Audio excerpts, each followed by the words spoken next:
I'm by training a cancer rehabilitation physician, which traditionally means when I'm often in clinic, um, I'm trying to support people with help with things like neuropathy and sleep and cancer fatigue and pain syndromes and that kind of thing.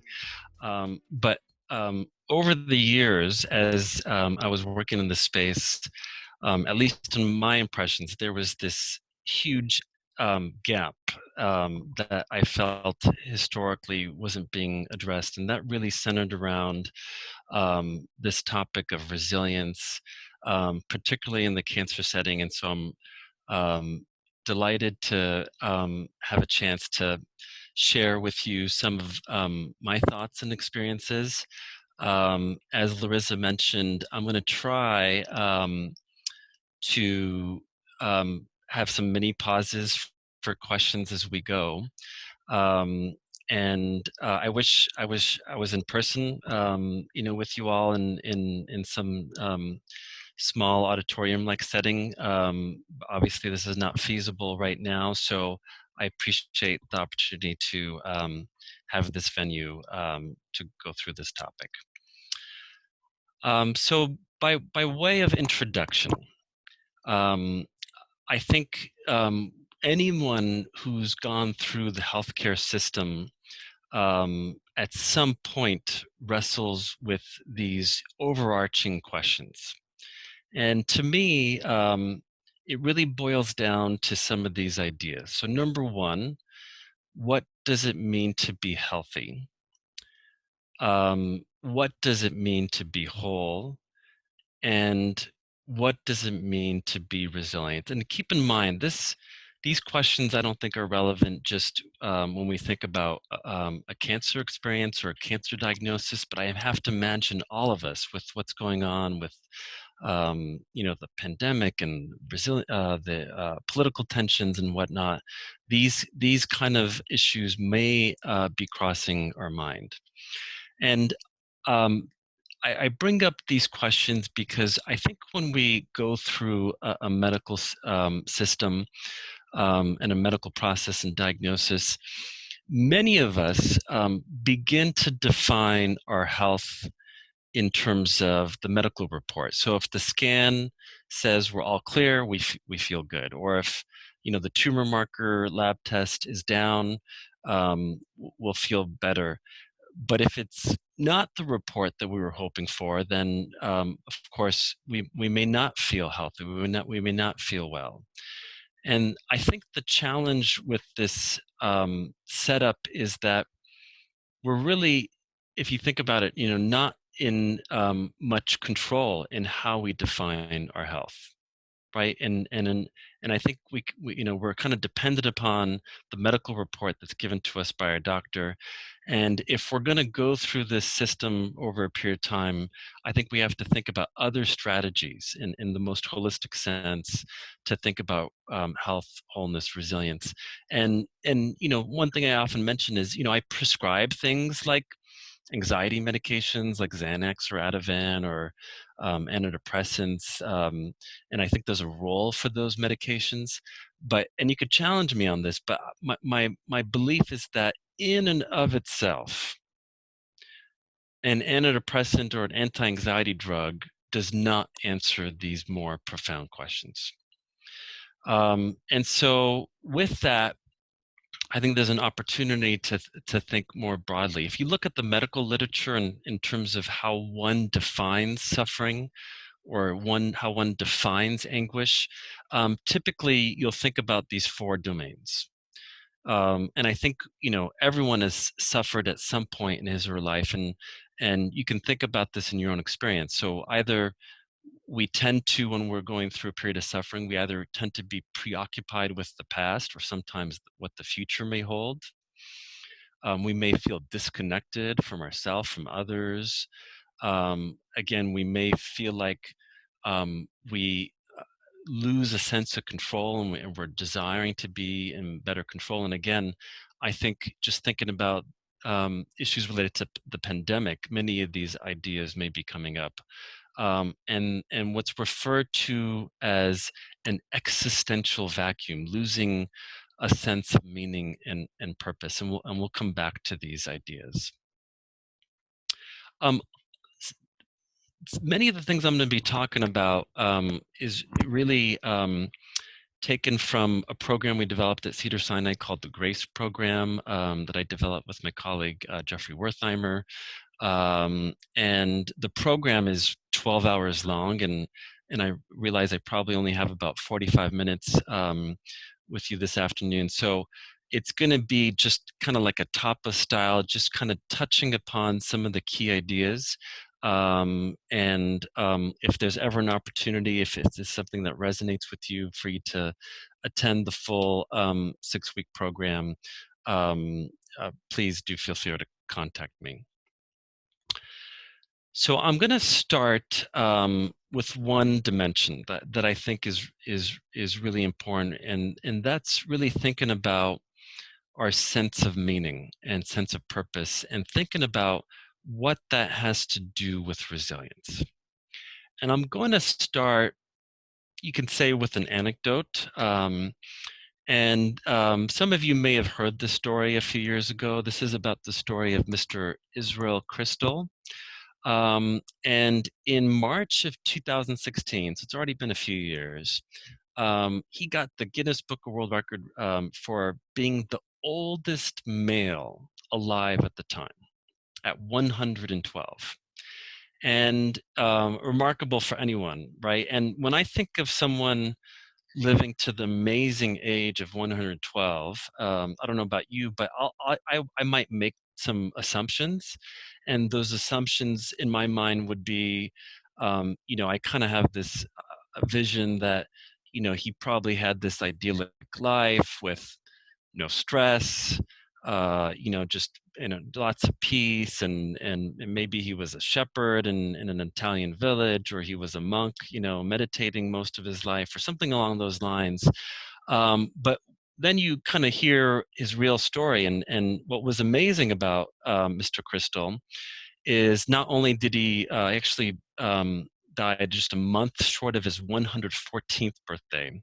What was amazing about his story is, he was a Holocaust survivor, and he lost both of his children in one of the ghettos. He later went to Auschwitz and lost his wife. My understanding is he whittled down to about 82 pounds by the time he was liberated from the concentration camps. And again, you could imagine there was tremendous loss and tremendous suffering. Um, and fast forward to 2016, when he got this Guinness record. He, even though he was kind of a private man, he was in a number of interviews, and you could imagine, the question that everyone asked him, how in the world did you make it to 112 after everything you went through? And I just pulled out one passage that at least resonated with me in what he said. And this is what he said: I don't know the secret for long life. I believe that everything is determined from above, and we shall never know the reasons why. There have been smarter, stronger, and better looking men than me who are no longer alive. All that is left for us to do is to keep on working as hard as we can and rebuild what is lost.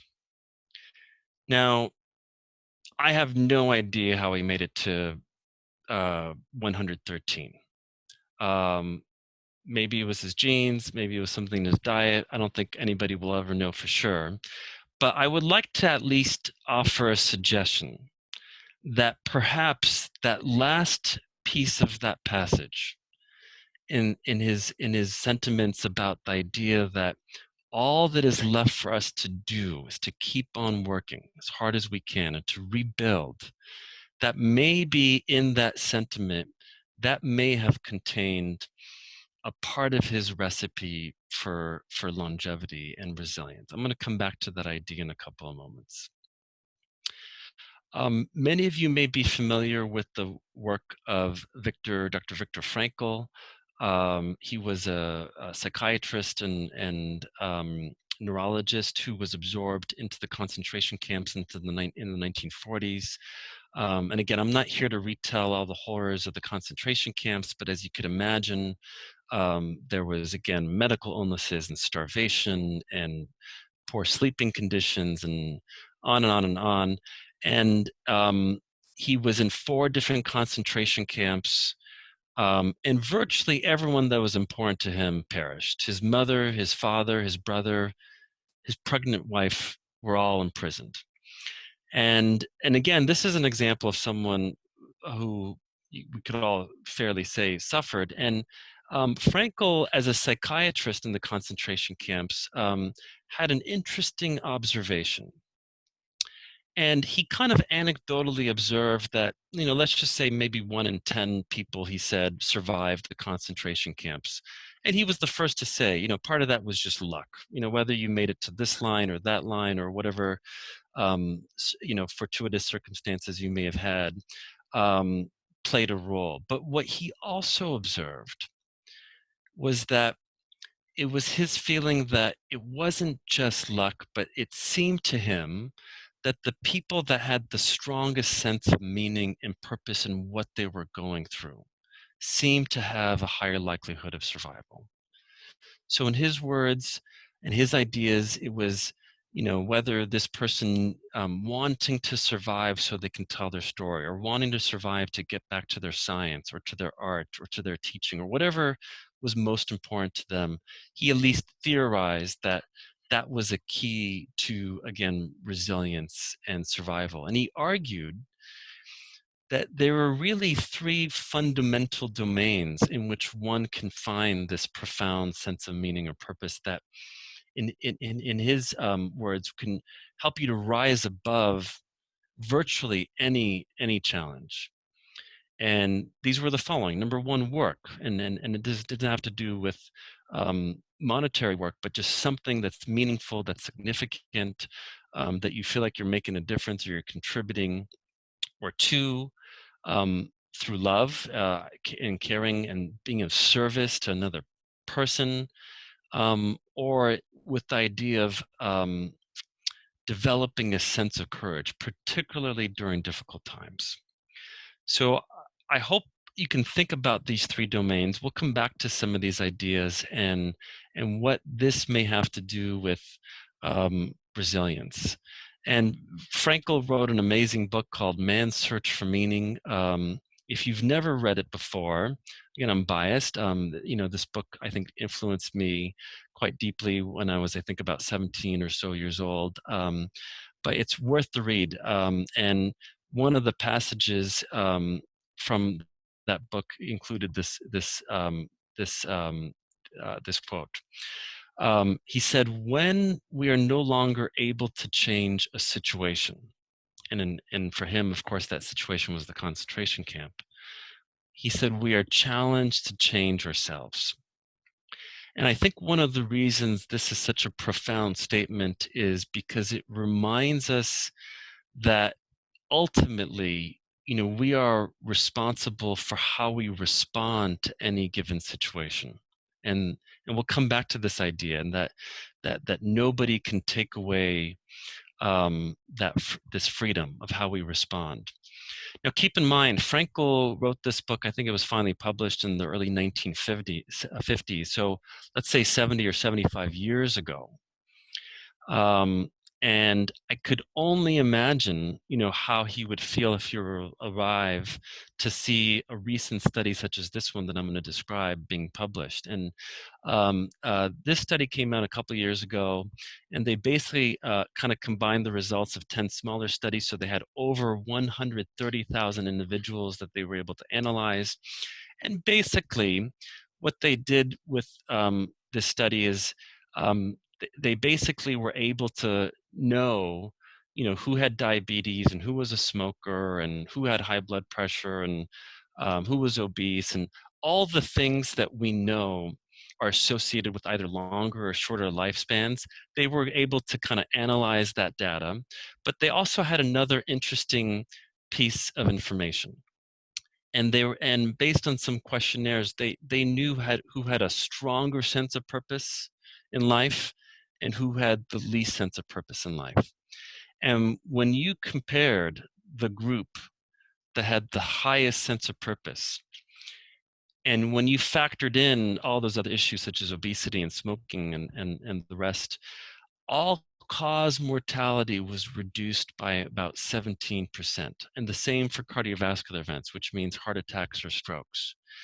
So this was, in my mind, a fairly, robust piece of scientific evidence that what Frankl talked about 70, 75 years ago may really have some real credibility, that those people that have the strongest sense of meaning and purpose, it may be offering an element of resiliency. We're going to, again, revisit this idea a little bit later. So I'm going to, before shifting gears, I think there might be one question. And the question was about the slides. And Larissa, I think it's going to be posted. So I think that, yes, they will be available. So let's shift gears for a moment. And I think another kind of piece to the art of resiliency is learning to master perspective, which is not an easy skill. And unless you've been, underneath a rock for the last 5 or 10 years, I think everyone has at least heard about the concept of mindfulness. And despite how much we've all heard about it, my personal view is that it's probably more critical now than ever. I mean, I think we have this cultural ADHD where we're, on our iPhones and we're constantly multitasking and being bombarded with texts and messages and images, and it's really hard to master perspective. If we're talking about this idea of learning to master perspective as a tool for resiliency, it's hard to master perspective if we don't have a sense of our own self-awareness.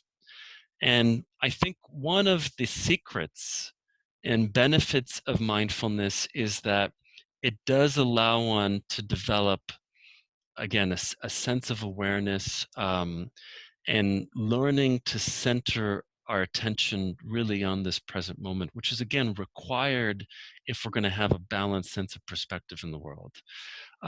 So I know the cancer support community occasionally offers mindfulness programs. There are other organizations as well. If you've never looked at that, I think it's a worthwhile skill to practice and develop. Now, the other piece that's important in managing perspective really has to do with managing attitude. And again, I'm going to lean back on Viktor Frankl, and he offers again, I think really brilliant kind of perspective on how we can remind ourselves on the importance of managing attitude. And this is what he said. I'll read this quote. "We who lived in concentration camps can remember the men who walked through the huts comforting others, giving away their last piece of bread. They may have been few in number, but they offer sufficient proof that everything can be taken from a man but one thing, the last of the human freedoms, to choose one's attitude in any given set of circumstances, to choose one's own way." And again, I'll be the first to admit that this is much easier said than done. I know this is not an easy skill to adopt, but I think if we could remind ourselves of what I view as a basic human truth, then I hope that it reminds us that we really do have control over something that can never be taken away from us, whether that's the pandemic or a cancer diagnosis or whatever else, that we always have this ability to control how we're going to respond to a situation. And in Frankl's experience, again, for him being the horrors of the Holocaust. And again, there's this other quote from an unknown source that I think really speaks to the power of what's referred to as cognitive behavioral therapy, which is teaches us on how to respond to situations. But this is what it said, and I think it really builds on Frankl's words. It says, between stimulus and response, there is a space. And in that space is our power to choose our response. And in our response lies our growth and our freedom. And again, I think this is why, another reason why I think the mindfulness exercises can be so powerful and important, because if we don't take some time to build in these little stop signs, it's hard to see that space and recognize that space and use it to try to manage how we're going to respond to a situation, because it's otherwise we're just on that so-called treadmill. Now, a related idea that I want to spend a couple of minutes talking about is has to do with this concept of hedonic versus eudaimonic personality. So let's define the terms for a second. I think we all probably know what a hedonist generally is, right? So if I asked you what is a hedonist, you would say probably that this is someone who's a pleasure seeker, right? So if I was, let's say, as an anecdote, if I was at a cocktail party, and if I knew at the dinner table the person sitting to my left was a hedonistic type personality, I might assume, for example, that they're there because they knew there was going to be a fillet and there was going to be nice music and everyone was going to be dressed up and there would be champagne and things of that sort.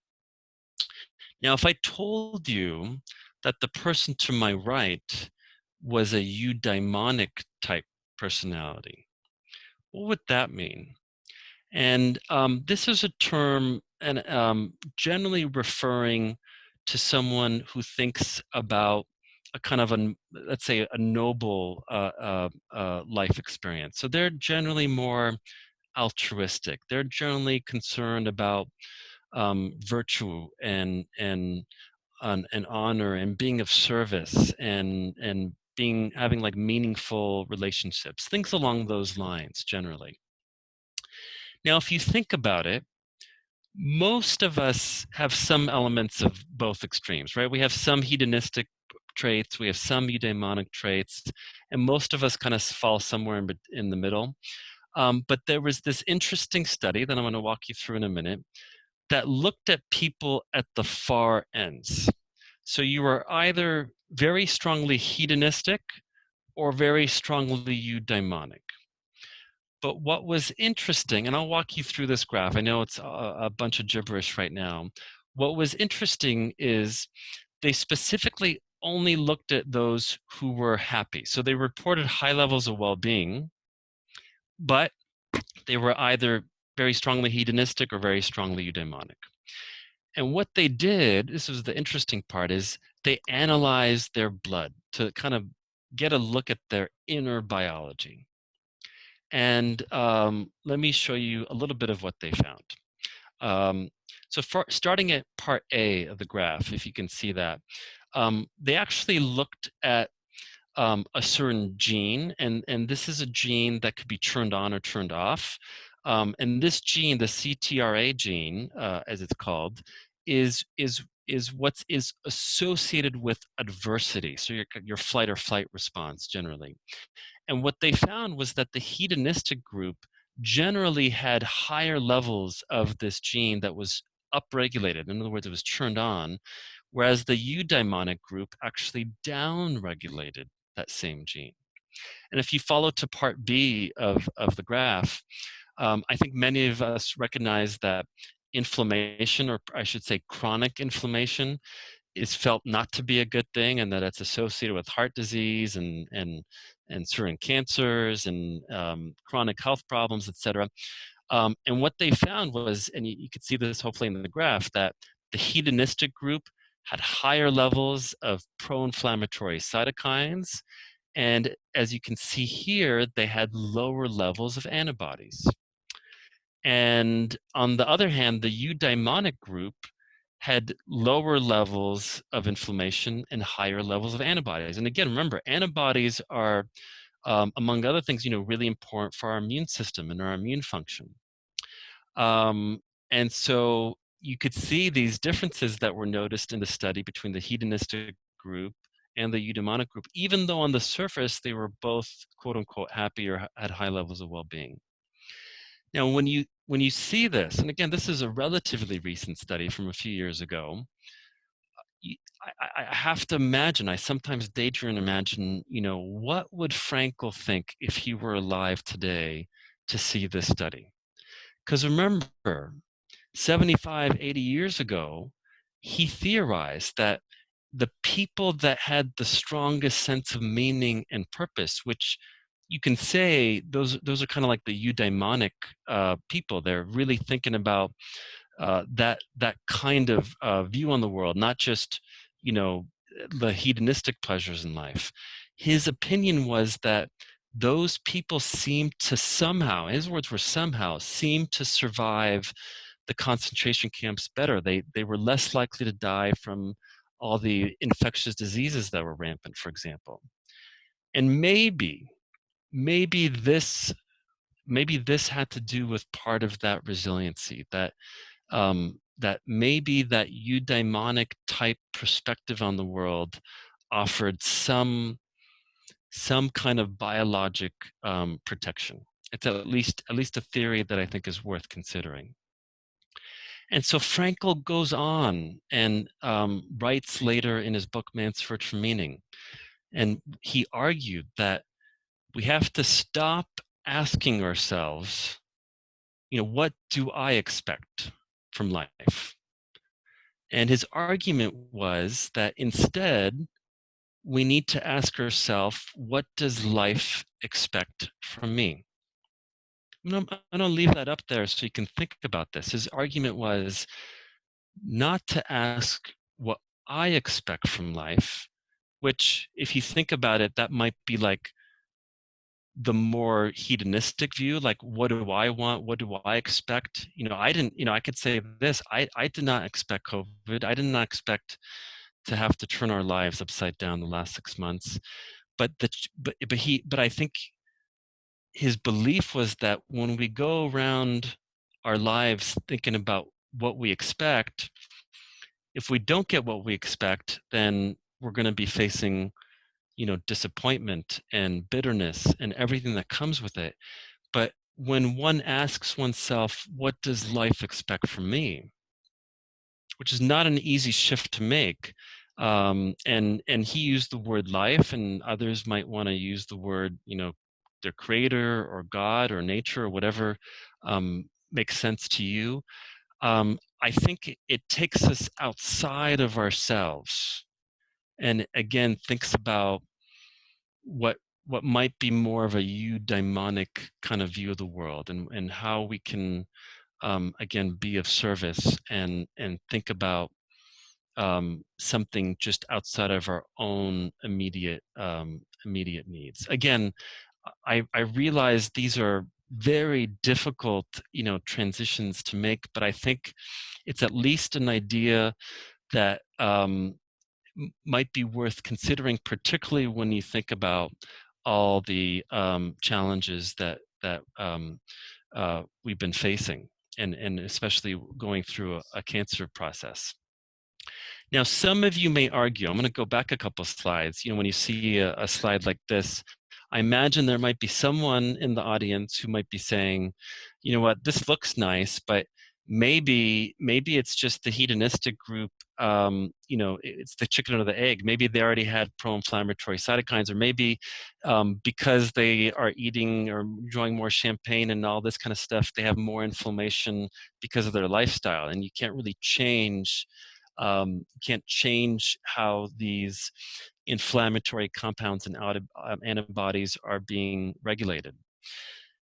I had the same argument until I came across this study afterwards, just a couple of years ago.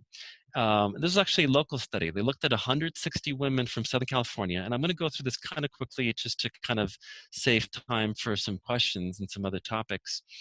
And they looked at about 160 women, and they randomized this 160 to 4 groups.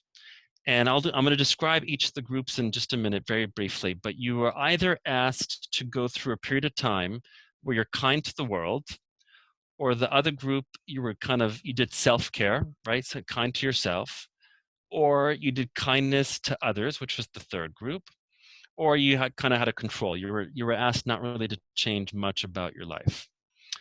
And what they basically did is they had a number of baseline measures, including the blood markers that were similar to the previous study. And they had you go through this for a relatively modest amount of time, right? This is not like they asked you to do this for a year or two, just let's say 5 weeks, and then they reassessed you again.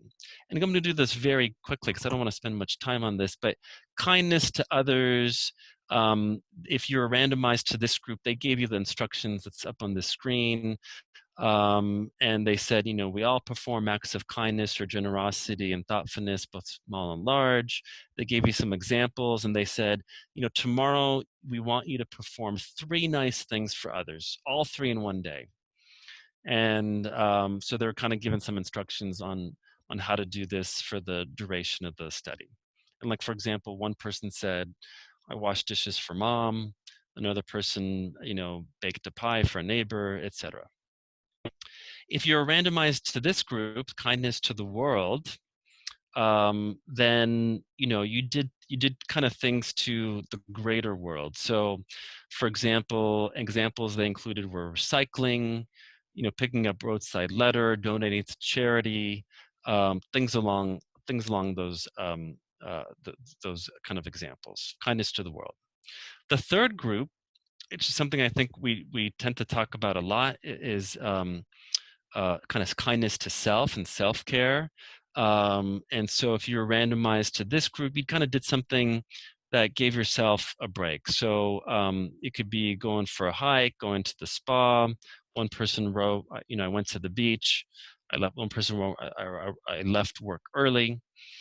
And the fourth group was the control. And in this group, you were asked to really try not to change anything, and you just kind of keep your normal routines. So those were the 4 groups. And before I show you the next slide, I'd ask you to almost just kind of take a guess on what kinds of impacts inflammation or had upon inflammation and antibodies in that gene. And here are the results. And remember that CTRA gene, that's the gene that's turned on or off, that's associated with adversity in life. And what you'll notice is the control group, the kindness to the world group, and the self-kindness group all had no changes, or if anything, a little bit of an increase in the upregulation of that CTRA gene. But the people that were asked to do kind things for others, like their neighbor, their mother, etc., actually downregulated this in just 5 weeks. So to me, this is some objective evidence that regardless of where we are, we at least theoretically have the capacity to change our inner biology. That it's not just however we're born and we're kind of stuck with that kind of genetic kind of hand down from mom and dad. So I'm going to skip because I want to be sensitive to time, and I want to pause for questions in a moment before I transition to another topic. But I realize, thinking about these types of reframes and how we think about ourselves and others, it does take time to think about, for example, for me, is it worth reframing how we experience the world through the lens of what do I expect from life versus what does life expect from me? But I love this quote that my colleague loves to share, and it really reminds us of how we have to practice these ideas to really make this stick. So let me read this to you for a moment.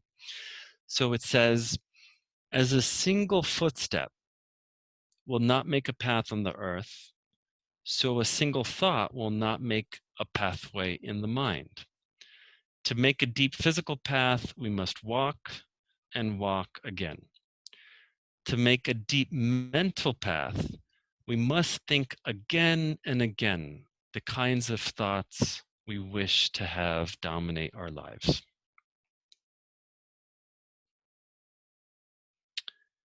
Okay, so let me pause for a moment and see if, okay, so I know somebody wrote a question. It says, how about prayers as part of resilience? Absolutely, there is some very robust evidence that for many people, prayer and along those lines, faith seems to confer resilience and is associated actually with longevity in the general population. And again, there's a number of theories on why this may be. One of them, particularly as we think about faith and prayer in the context of community, actually I'm going to come back to and talk to in a couple of moments. And then I have another question. It says, how are they determined to be hedonistic? So there actually are validated questionnaires where based on how you answer, and I don't remember the name of the questionnaire, I have to look in the study again, but there are pretty simple questionnaires that helps differentiate if you're on the eudaimonic end of the personality spectrum or the hedonistic, or like most of us, I imagine somewhere in the middle. And maybe I'll take one more from this. What is the difference between the world and others? So if I go back for a moment, for the study, and it's a good question because kindness to the world, and I was a little surprised because I would have thought that this would have conferred a similar benefit, but it was, you didn't get the human to human connection. So when I donate to my charity, if it's just a kind of anonymous donation, yes, I really do believe it's important, and I do believe that we're making a difference, and these are critical things for society and a civil society. The difference being when you bring a meal, you prepare a meal for someone who's sick, and you bring it to them, and you get the human to human kind of reward that comes with that, and I think the difference actually will be similar to the previous question, a little bit more clear towards the end when we talk about social connectivity. But that really is the difference between the kindness to others, where you're directly impacting someone else, versus the world, which is more for, I think, society in a greater sense. And again, I think all of it is important. I think we have to be kind to others, and I think we have to do kind things for the world, and I think we have to do kind things for ourselves. But I think the part of the study that was interesting is it's the acts of kindness that engage us with community and other people that seem to actually regulate that gene associated with adversity and the stress response.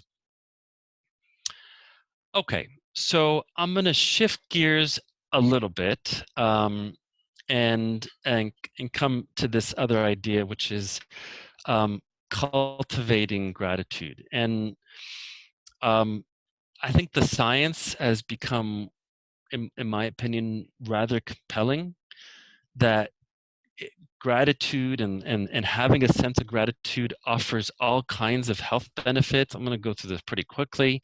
So we earlier talked about the importance of mindfulness and being centered. If you think about the moments in your life when you really truly experience some sense of gratitude, if you think about it, and you can argue with me on this idea, if you think about it, it's really hard to be in a moment of gratitude and not be really locked in this present moment.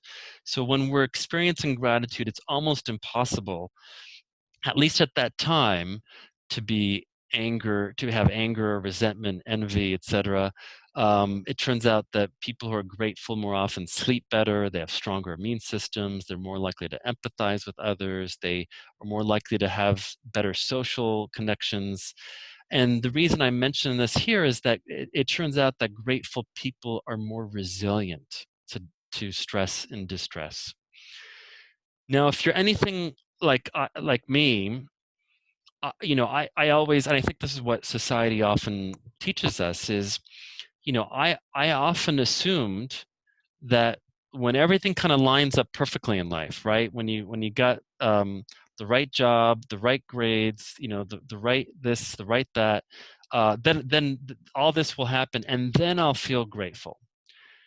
And it turns out that that kind of thinking is probably broken and backwards, and that we now know that it's perfectly um, optimal to be able to experience the sense of gratitude without thinking that life is perfect. Because let's face it, if we waited for these perfect moments until we experienced gratitude, then the reality is it will probably only happen once every blue moon.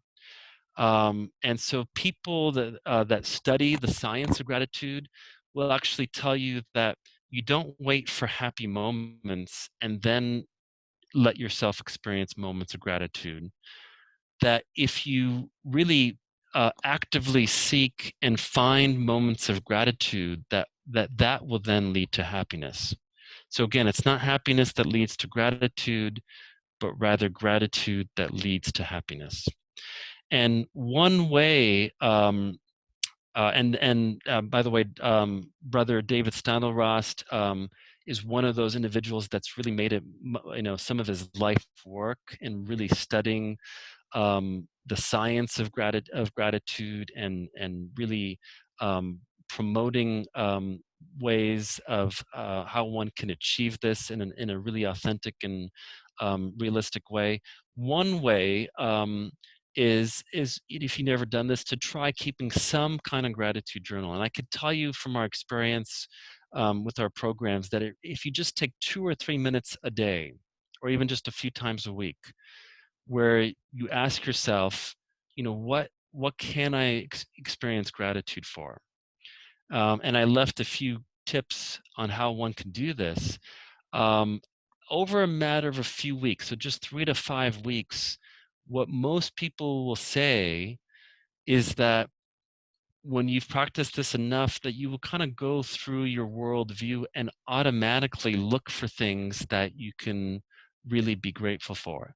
And again, it doesn't mean that COVID's not real, or my cancer diagnosis is not real, or I'm in denial of these things that are going on around the world and around our country. It's not about being in denial, but it's about creating some space for allowing us to experience, again, a basic human emotion, gratitude, that allows us to appreciate the things that we do have in our life.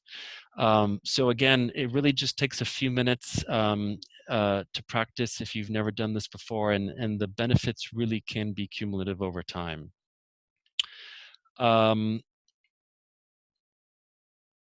Okay, one other concept before I'm going to try to leave a couple minutes for questions at the end, I want to highlight briefly, and that is the power of connectivity and humor, and what that has to do with resilience. I'm going to start with a question. And you can think about the answer before I go to the next slide. So the question is the following: what human condition increases the risk of death as much as smoking cigarettes, and more than physical inactivity or obesity? And as you think about the answer to that question, I know when I often kind of talk about this, the people's often first guess is, and it was mine, for example, is it's depression or it's stress. And I'm not saying that depression, stress, et cetera, doesn't have any risks of its own, but what I'm proposing and what the science is showing is we're actually talking about chronic loneliness.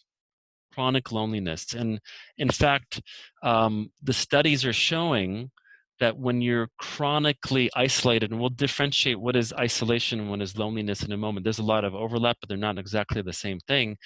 It's about equivalent based on some of these studies like the one before you, that chronic loneliness slash isolation is about equivalent to smoking 15 cigarettes a day.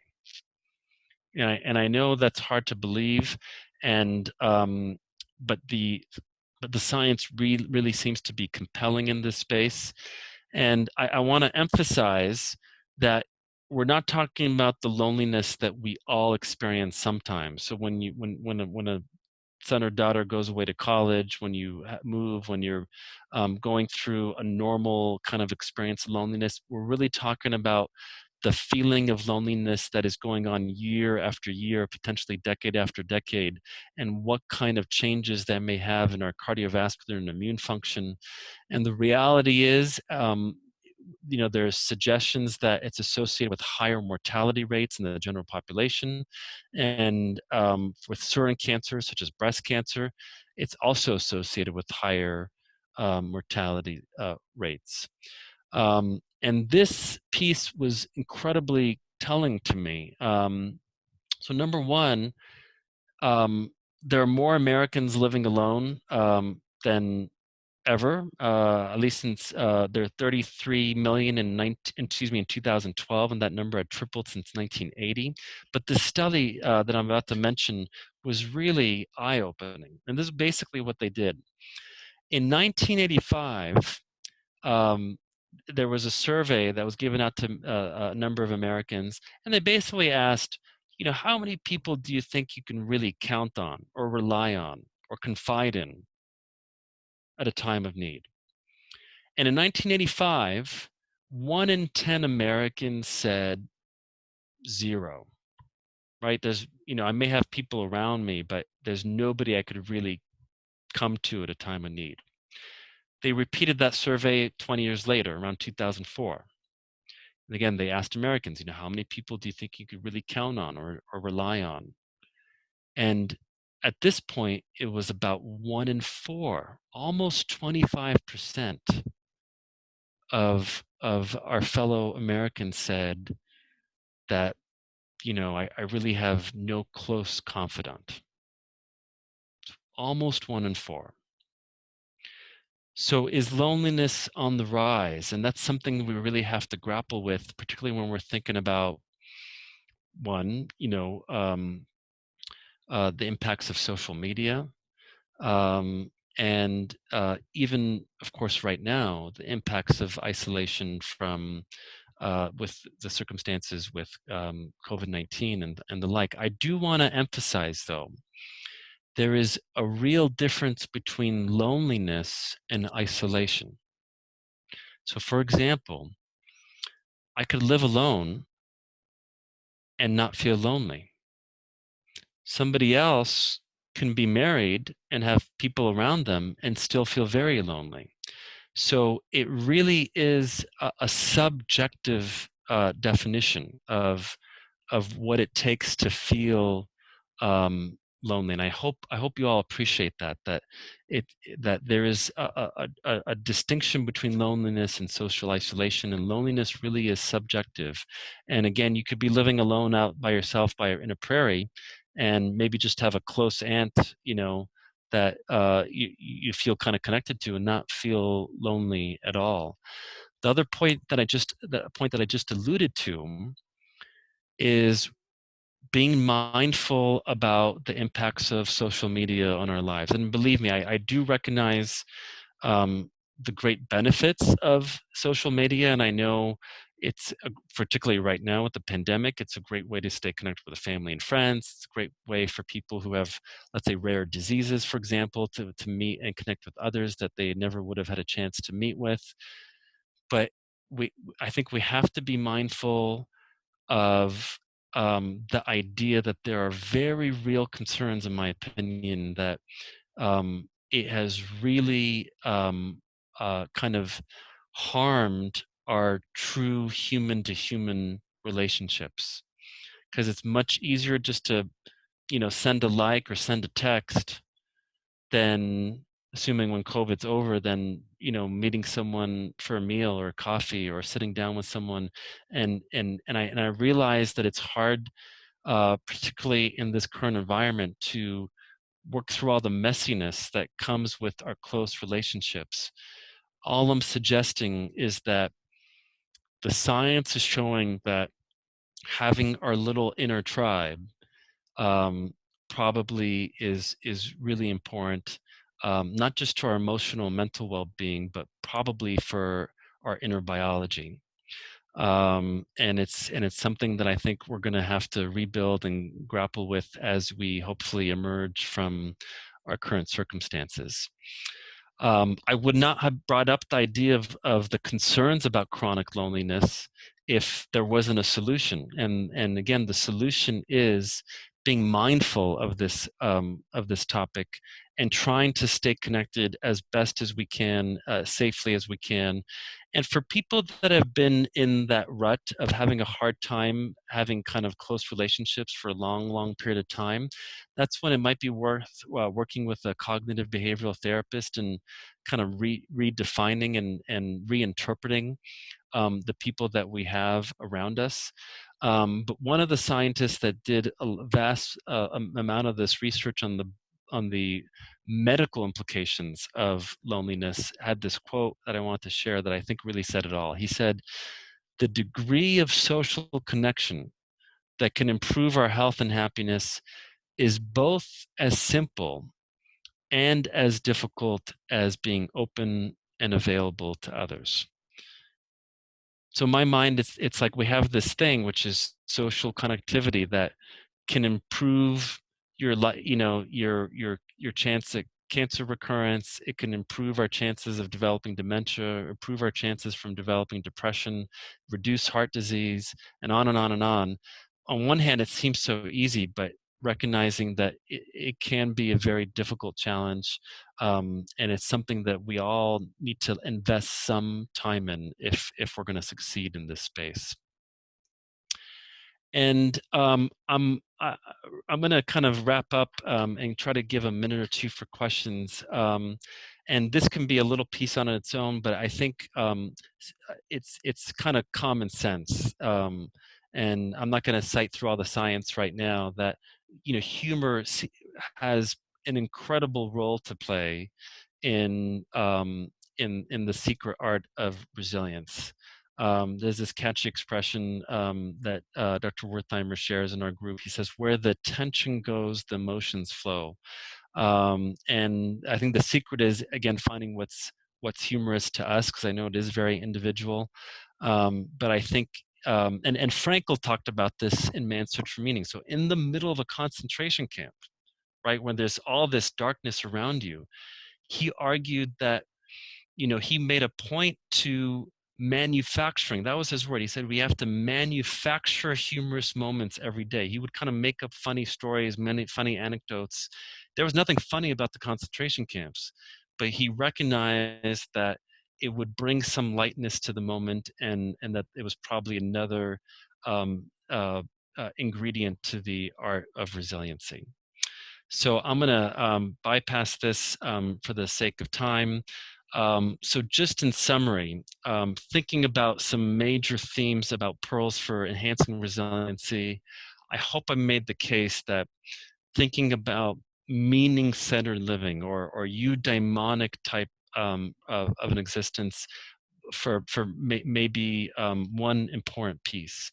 Learning the art of mastering perspective. So not being kind of insincerely positive or kind of having like false positivity, but having some balanced sense of what is good and what may not be as good, and mastering perspective. Trying to cultivate a sense of gratitude, I think legacy really goes back to the idea of meaning-centered living, which is this idea that we think about our lives in a way that goes beyond just our immediate gratification, but what kind of impact we're having upon our family members, our community, and the world around us, and learning to be mindful in whatever way that makes sense. And that can be meditation, but it could be prayer. It could be, it could be done through music or breathing exercises or the like.